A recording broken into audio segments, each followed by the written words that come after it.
4 водных объекта в Сергиевом Посаде мы захватываем. Это Семхоз, Загорское море, это река Ворё, там место из Подкова в Ходькове.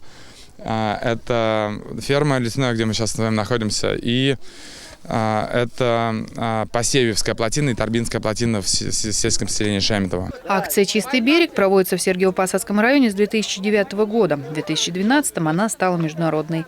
Смысл проекта достаточно прост – очистить берега популярных водных объектов от следов присутствия человека, коих после летнего сезона бывает немало. Мешки, на самом деле, приходите, берите, вот они лежат. Взяли перчатки, взяли мешочек, там поделились с другом, знаете. Это вот это на одного? Нет, это не на одного, это 10 мешков.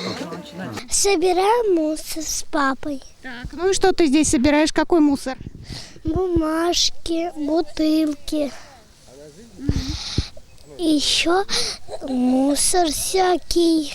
Илюша Софин сегодня пришел на берег Лесного вместе с мамой и папой. Родители говорят, что на озере очень часто бывают всей семьей. Отдыхают всегда культурно, в обязательном порядке убирая за собой мусор. Чего не скажешь про других отдыхающих. Василий Софин рассказывает, что уже неоднократно выходил на уборку водоема, но бутылок и фантиков меньше не становится. Ходим на пляж. Очень нравится, очень хорошо.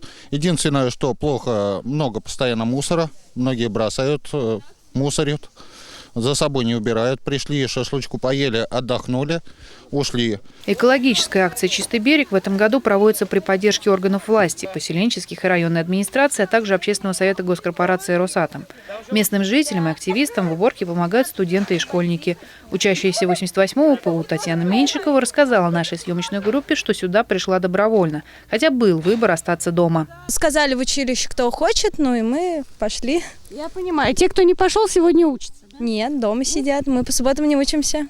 Отличительная особенность сегодняшней акции не просто очистка берегов водных объектов от мусора, но и разделение собранного мусора по видам отходов, исследование состояния рек, озер, водохранилищ и береговой зоны и последующая разработка на основе проведенных исследований комплекса предложений и проектов по возрождению и благоустройству водоемов. Татьяна Трушкина, Ирина Самойлова, Алексей Галкин. День города.